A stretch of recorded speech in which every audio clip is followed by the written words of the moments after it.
dijiste, qué no me dijiste, y en realidad cuando podríamos poner contenidos, ¿no? Contenidos para conocer a otros pueblos, como comentabas vos, ¿no?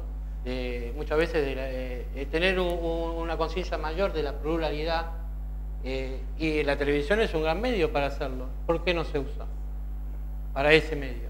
Para conocer más a los otros. Bueno, justamente hablábamos el otro día, pero no quiero monopolizar el comentario. Surgió en el programa anterior el tema de la imposición o la creación de los productos desde un medio masivo de comunicación. ¿Qué es lo que reproduce o lo que produce a la comunidad? ¿Es algo que la comunidad demanda en función de la cultura que se está viviendo, o es que se generan y se crean productos para imponer? Creo que a veces los medios masivos de comunicación naturalizan situaciones para que puedan ser mejor interpretadas en la sociedad. Ahí me quedo así, pueden...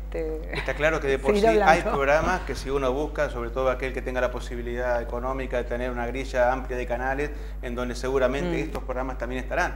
La pregunta es por qué la gente consume más una cosa que otra, ¿no?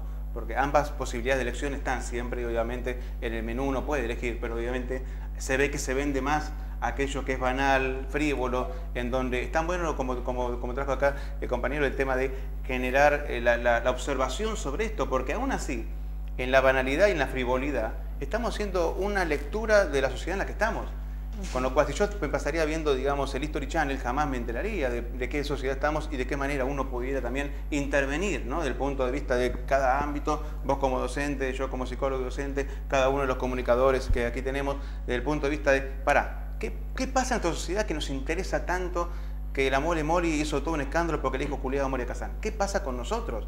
Y a partir de ahí también analizarnos y también tratar de ver qué es lo que está pasando en nuestra sociedad, ¿no? Yo creo que necesitamos de eso también, como decía. Yo no es que lo descarte totalmente, pero el hombre necesita divertirse, ir a la cancha, gritar un gol, o en un rock gritar fuerte y no decir ninguna palabra. Estamos de acuerdo. La pregunta que tenemos que hacernos es ¿por qué nos divierte este tipo de mensaje, este tipo de comunicación? ¿Y por qué nosotros nos sentimos identificados, tal vez y hasta cierta manera proyectados en la necesidad de que exista ese conflicto ajeno? Y a partir de ahí también puede verlo, ¿no? Que lo veo a Pablo a Juan Pedro con ganas de hablar. Sí, a mí particularmente yo trato siempre de hacer mucho hincapié en el sentido, ¿no?, de la palabra, en qué es lo que se quiere decir.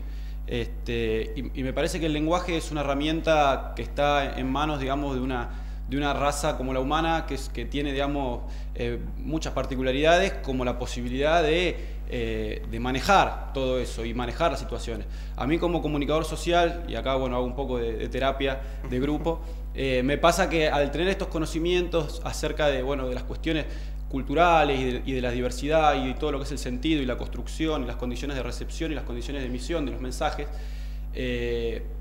me pasa que siento que tengo muchas veces las herramientas como para modificar las condiciones y para poder leer esas condiciones y para poder tratar de hacerme entender mejor.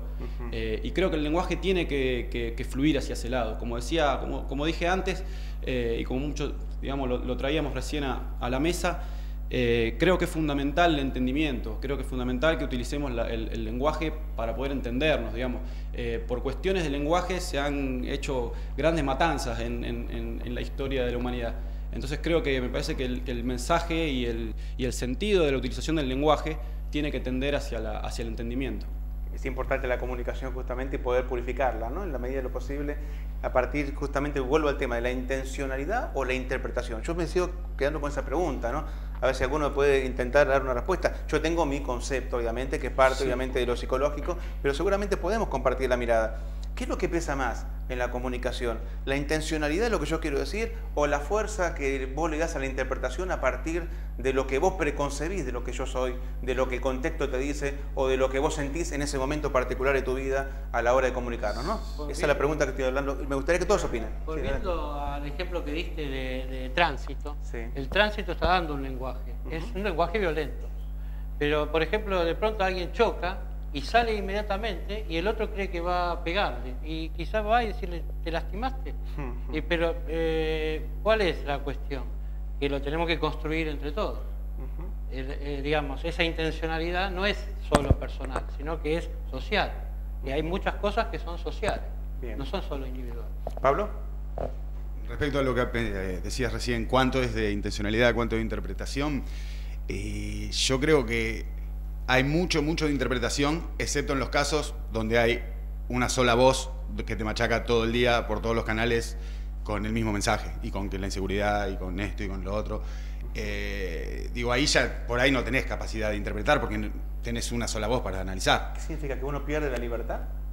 De alguna manera sí, claro.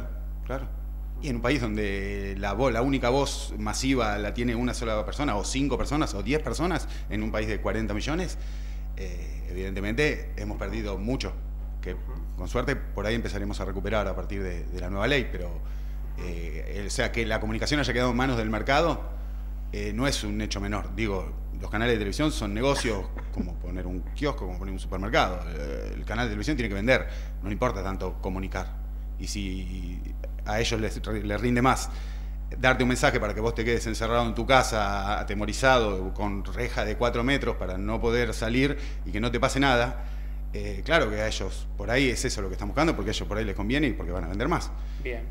La pregunta ahora entonces que tenemos que hacer, que la tiro para luego de la pausa, es ¿cómo hacemos para intentar recuperar la libertad? O sea, ¿de qué manera se puede recuperar la libertad? Y de qué manera logramos también, de abajo hacia arriba, porque de arriba hacia abajo siempre es muy cómoda la cosa, ¿no? Pero de abajo hacia arriba, a ver de qué manera cada uno puede, sin echar la culpa, sin buscar demonios, sin tampoco empezar a buscar la quinta pata del gato, tratar de ver de qué manera podemos recuperar la libertad en la comunicación. Y como decía el profesor al comienzo,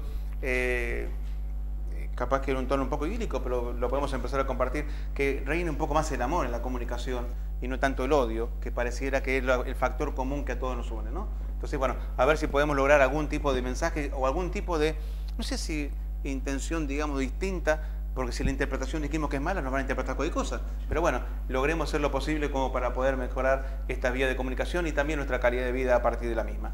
Como siempre en Psicologeando, esta es nuestra intención, que luego de una muy breve pausa ya la seguimos comentando. No se vayan. Palabras más, palabras menos.